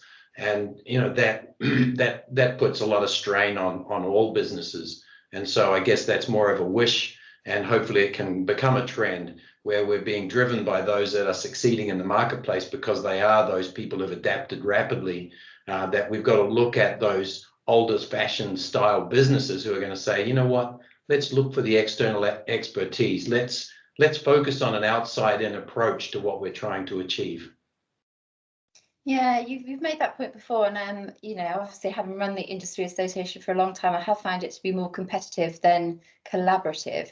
Do you think the time is now for that to change because of the trajectory of growth that we're on, because of the challenges we face, or do you think, you know, people are going to knuckle in and just go for a land grab?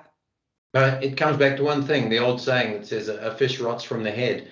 You know, you can see that a small business who is really fast and nimble and, you know, they will embrace all of these things as natural to their business. They are native to those things, right? An older business, then you're dependent on who's running that business, 100%, right? So if they don't build the culture in that business that is going to make this happen, it ain't going to happen, right? But those companies will probably find that they will struggle in a lot of other areas as well.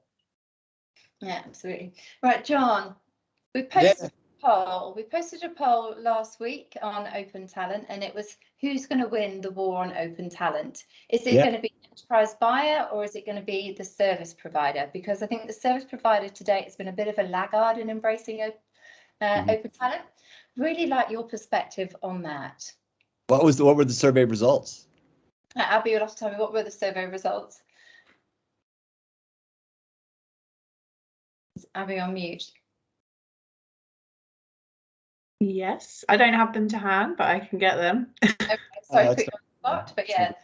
I mean, I felt like, you know, like certainly I've been always in the enterprise space, but one of the things that's really difficult is that, you know, everybody in the enterprise space thinks that their company or their brand is special, right? So that we talk to so many brands like, well, I will not have a problem hiring data scientists, you know, and the reality is everybody has a problem hiring data scientists. So I think that from a enterprise perspective, there's still a mindset from leaders that there's something special about their organization, that they have an advantage to hire certain people.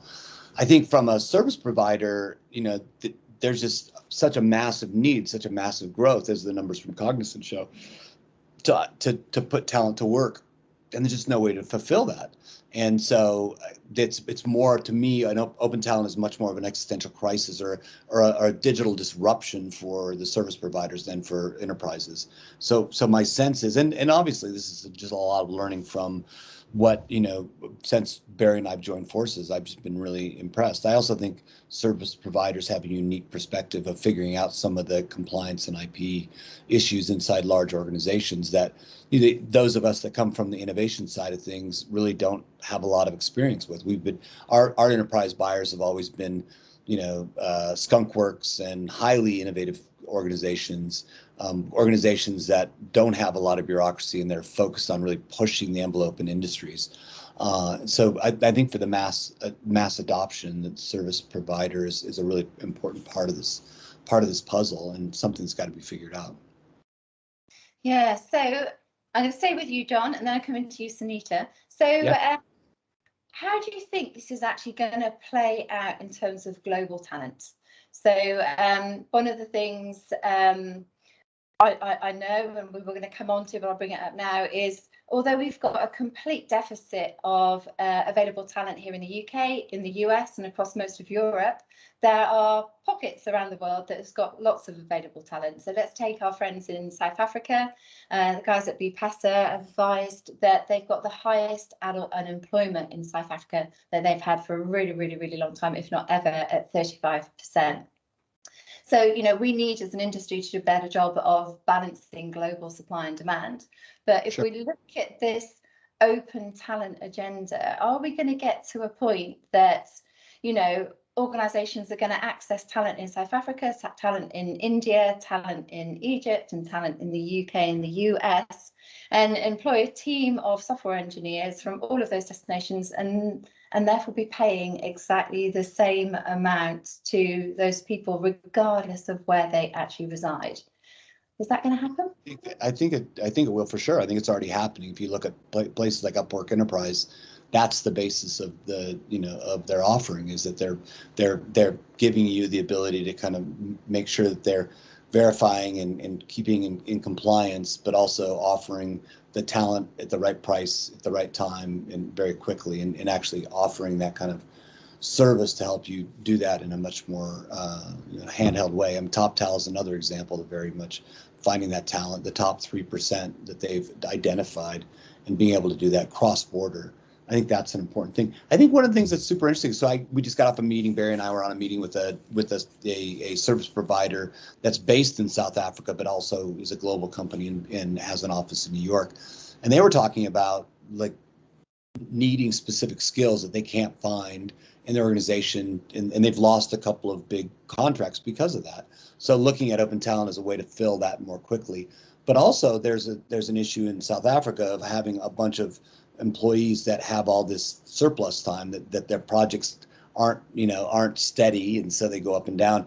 And what they've talked about is actually creating almost a reverse. Can they take that talent and put it up on a platform and then capture the revenue from leasing that talent out that's internal? And I think that's one of the things that we'll see. There's an Eastern European platform called Talent Alpha that actually has strung together a bunch. And do you know the Talent Alpha folks? I'm sure. Oh, they are? That's awesome. That's awesome. Barry's introduced, and Barry and I were both part of their latest report, but I'm so impressed on how they're looking at the world and their mindset of capturing that cognitive surplus of all these startups in Eastern Europe and being able to offer that as a way to solve your problems. This is going to be, a complete rejiggering of what is an employee, how talent gets applied to task, what problems need to be solved. And it's really going to be very digital, right? It's going to be defined by task, then deciding, well, do I need a human to do this, or is this an AI problem or a machine learning problem? And if it's a human problem, where is the best talent? How do I make sure that talent's trained? I think the big area that I'm super interested in right now is especially, based on Steve Rader's comments at NASA, is how do we kind of reconnect? If the needs of jobs are changing so fast, there's a huge component of upskilling in here, right? And one of the things I think that we've historically been very disconnected with is the idea that even with regular quarterly reviews of employees or talent in general, and being able to give guidance, really it's up to the talent in most cases, especially in the US, to train themselves, to say, hey, these are the places you're deficient. You might need skills here. Here's maybe some directional places to get reskilled. I think what we'll see in the future and what some of the platforms are developing is the idea that you finish a project as a talent in data science for a project on Upwork, and the client's given a survey, and the survey says you're amazing in 5 areas, good in 2 areas, and you need some help on skills in 3 areas. The platform then turns to you and says, here are the things you need to improve on. Here are the platforms you can get certified in. These certifications are 1 day or 3 days long. You go out and do those. The platform then communicates to the employer saying, thank you for your feedback. You've gotten, your talent's upskilled, and we really appreciate that. So really connecting the upskilling right to the project on the project level, so that there's this ongoing constant learning that's going on. I'm working on a large project at Harvard that's not in Lish on reinventing education for online education in Harvard. As you can imagine, a place that's so focused on being place-based, it's really difficult to think about. And we're talking about how do we do things that are 5-minute YouTube videos up to full semester classes or full year classes. But when I brought Anand, who's running the program, who's the vice provost in charge of digital learning, one of the things I asked him early on when we started the project was, who's the biggest competitor in your mind of Harvard Business School? And his response was, well, it's Phoenix, it's University of Phoenix. And I was so shocked by that. And his point was, how many people in the world can apply and get into Harvard Business School and then spend $300,000 a year on tuition, and then extract yourself from a job that maybe pays $150,000 a year, that totaling $600,000, and move yourself to Boston and all the expenses of attending school? That a lot of these online universities are going to be able to give you not the skills or the connections from Harvard, but certainly fill the gaps to be able to get up to speed faster. And so I think every industry is having to rethink this, but that connection between how do you go from learn to connect to earn, right? This kind of dynamic that becomes a really important flywheel is really essential. Yeah, it's fascinating, isn't it? Really fascinating. Right, we're going to jump subject completely now. I'm going to go over to you, Sunita. And without talking supplier diversity, and that's going to be really hard for you, but yeah, don't talk supplier diversity because we've heard that. You know, what are the main challenges for you? So you've had a career in supplier relationship management. You've been at the BBC for a number of years. You're now at Guy's in the public sector, BBC quasi-public sector. You know, what's on your radar and what's going to keep you awake into 2022? I think you touched it right at the beginning of the symposium, Kerry, which is establishing the real significant strategic relationships, because you know, and not to go on too much about what everybody's gone through in the pandemic, but I think, you know, it's really come into realization, the suppliers that have shown their resilience, that have demonstrated their knowledge of the business that they work to, the organization they're affiliated to, contracted to work with, you know, have really shown how valuable the relationship is, because they've probably gone over and beyond their contractual expectations to keep people, organizations on air, you know, keep them running, and so I think supplier relationships, and then where they belong, perhaps in terms of segmentation, in terms of applying the correct level of supplier relationship management on that. I think that's really key. And I think supply chain as a service will really become something that becomes increasingly defined in organizations as they look around the whole procurement, the whole sourcing, the whole commercial life cycle. Supply chain as a service will really come into fruition. So I'm really glad that GSA Manifesto, the sourcing predictions, will look at those things. So yeah, those are the things, Kerry. But just one little thing, I think, to Alistair's point earlier, in terms of you know, the SMEs looking at big corporates, I think the way I would look at it from a D&I lens, not to go down supplier diversity, but from a D&I lens, is there's a well-known established initiative that many organizations are doing, which is reverse mentoring. That could happen in the corporate world. So just putting that to GSA, maybe that's something we want to look at as well. Okay, do you want to expand on that very briefly? So Alistair was saying, you know, how you know, the big corporates could do with learning from SMEs and the small entrepreneurs and their resilience and their sort of models for going through and being really agile and finding ways, because that's in their nurturing.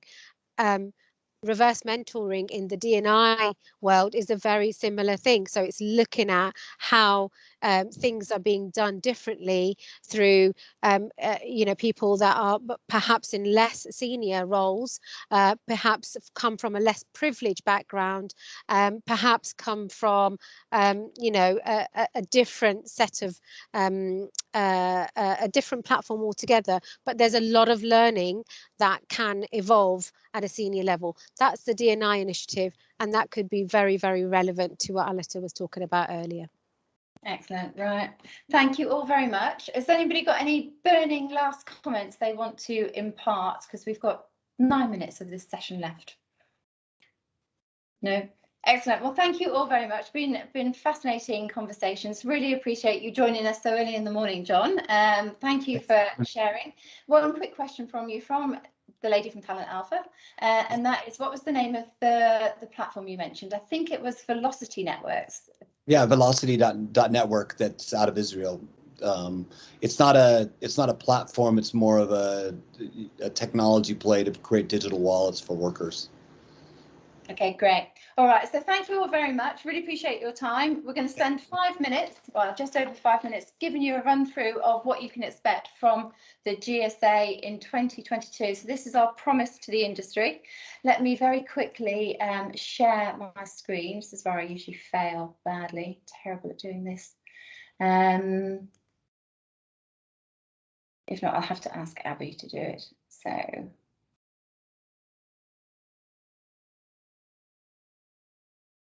Hopefully I am now sharing. Well done. Thank you. That's my my test. I can't move it onto slideshow, but right. So we've talked about absolutely loads of different subjects. You know, I think I've given an indication to suggest how broad the work of the GSA is. But what we're trying to do is break it down to 4 clear pillars for the programmes of work that we're going to be undertaking in 2022. So talent and the future of work being a massive one. Sustainability, another huge one. Sourcing best practice, that's, you know, our mainstay, but that best practice has to keep on evolving, and we will continue to evolve that in lots of ways. And then technology, and that's not just automation, it's the ethics around automation, and it's also the use of technology for the GSA in its community as well. So going into a little bit more detail, talent is the biggest challenge. There are a number of solutions to that. Retaining existing talent being one, attracting new talent into the industry, both on the service provider side as well as on the buy side, the sourcing professional side, is another. This whole notion of better balancing global supply and demand, I think, is critical. And I believe we should, because of this open talent, all be working to the same global competences and capabilities frameworks. We need to better understand the future requirements, so the future of work and what skill sets we're going to need. And by doing that, we'll be able to fill the talent shortage. And obviously, a key solution, as we've said many times, is tapping into the open talent economy.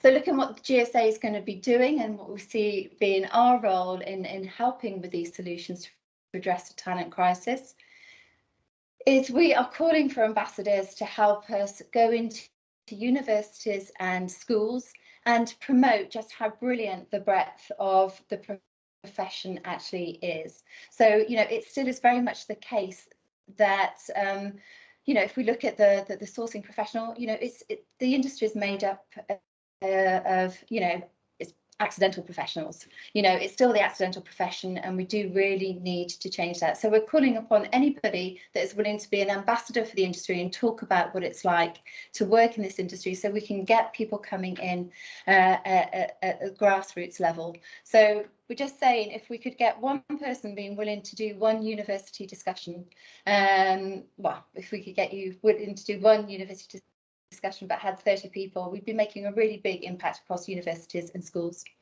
Also, last week we launched our Emerging Talent platform, Emerging Talent Forum, and that's really focused on the younger rising stars of our industry coming together with their own version of the council, discussing what they want from employers to make their ambitions more of a reality, and then obviously feeding back to the GSA as to what changes we need to make to attract more people into the industry. So Emerging Talent Forum will be meeting virtually once a month and in person once a quarter, so they can share their challenges, their desires, and yeah, just create a sense of belonging into our industry for much younger professionals. So, you know, please do put your Emerging Talent Forum to participate and start driving that agenda as well. Talked about the better balance of global supply and demand. We are working with all of the members of the Global Technology and Business Services Council to develop in the first instance a global heat map. That will be actually alerting where we've got talent deficit and where we've got talent surplus. So, you know, trying to balance that out, and we will be having an event on the global talent crisis and discussing how we address this a lot better in January, so look out for that one.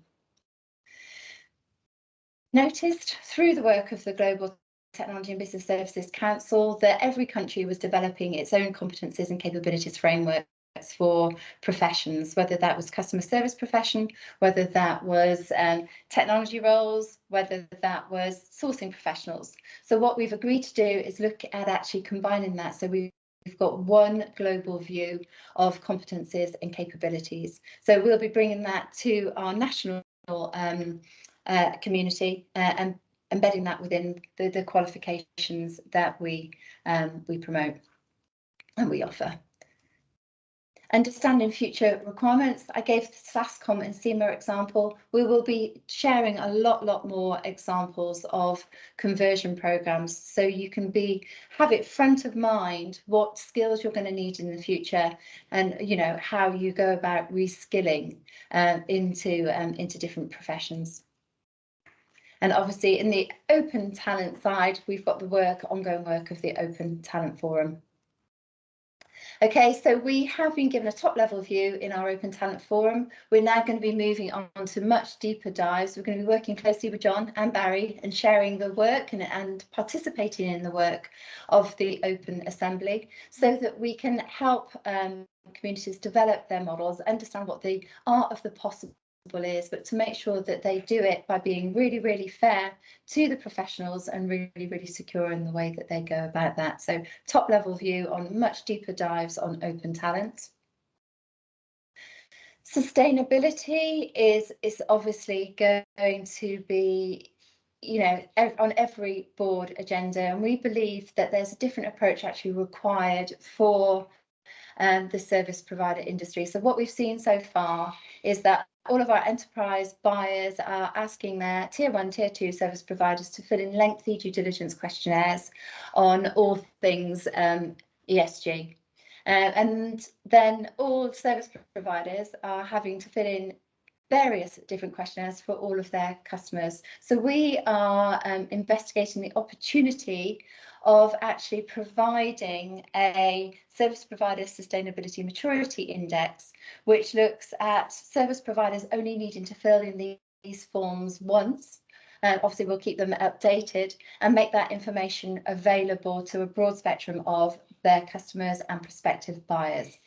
So feedback on that concept has been incredibly positive from both the buyers and the service providers. So we are creating a think tank to look at how we could potentially develop that. So anybody interested in that subject, please do get in touch. It's not a given that it's going to happen yet, but we certainly are investigating it, and the signals are very positive.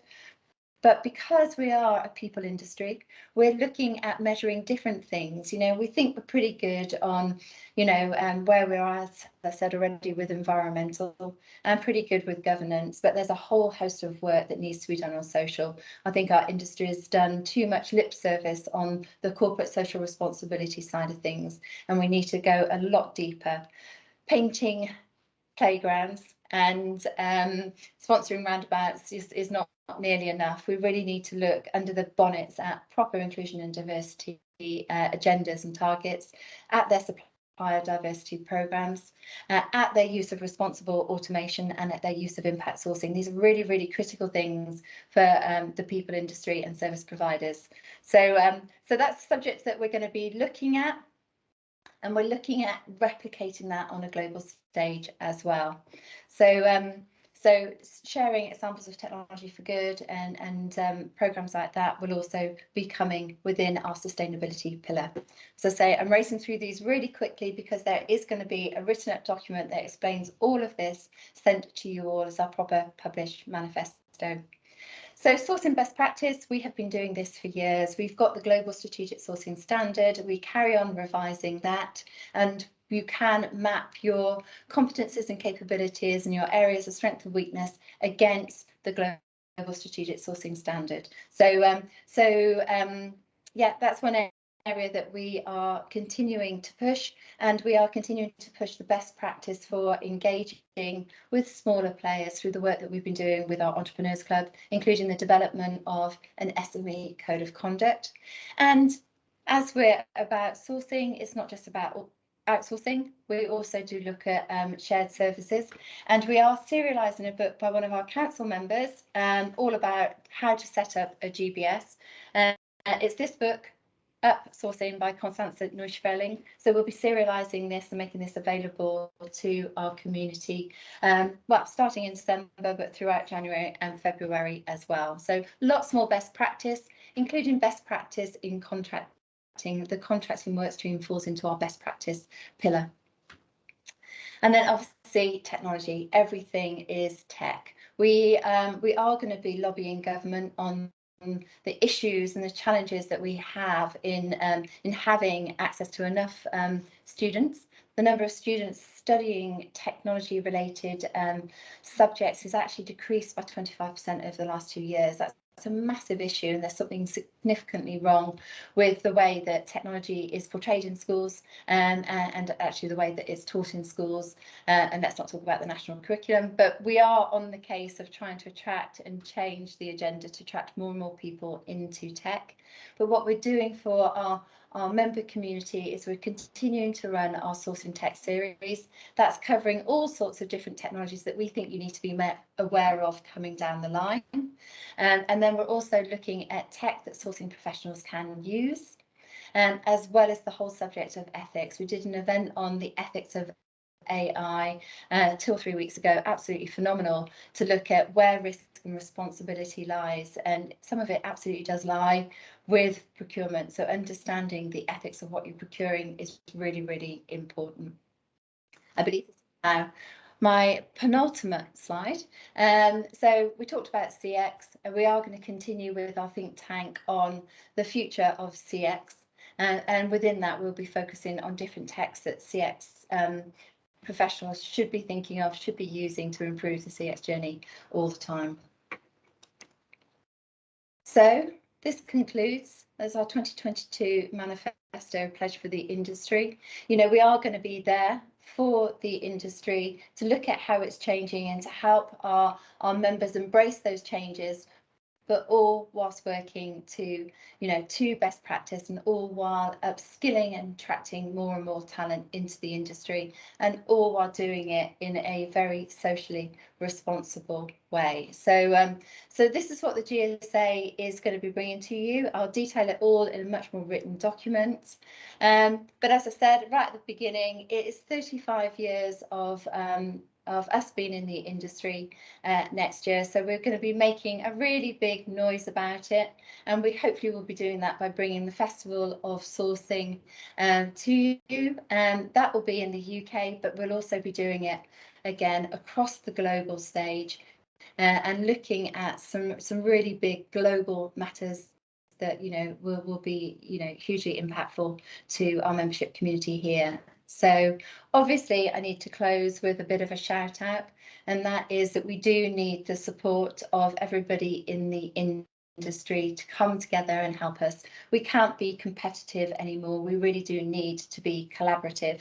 We're stronger when we collaborate, and I do really believe that we can change agenda items and make sure that the industry stays on the best and most positive trajectory of growth if we do come together. So of course there is a shout out that we'd love you to onboard if you're not already onboarded as a member.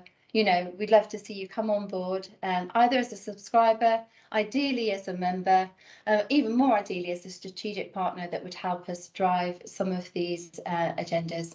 And of course, Sunita, last comment for you, I do need to point out that the GSA is a diverse supplier, so it would be very positive for your diverse supply chains, and we are carbon neutral as well. So so I know we're out of time. That was a whistle-stop run through our manifesto.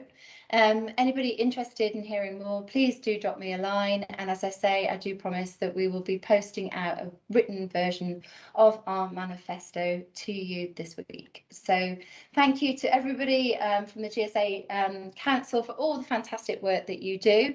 Thank you, John, for joining us as a what's it called, a contributory member of the council, and for all the great work that you're doing in Open Talent. And thank you to our members. You know, it's thanks to the hard work and you knuckling down, running up your sleeves and helping us that we do actually manage to deliver the programmes that we do deliver. And thanks to the GSA team. So thank you all. Thanks for joining, and hope to see you all in person soon, but certainly speak in the near future. And if not, Merry Christmas, and here's to a very positive 2022. Thank you.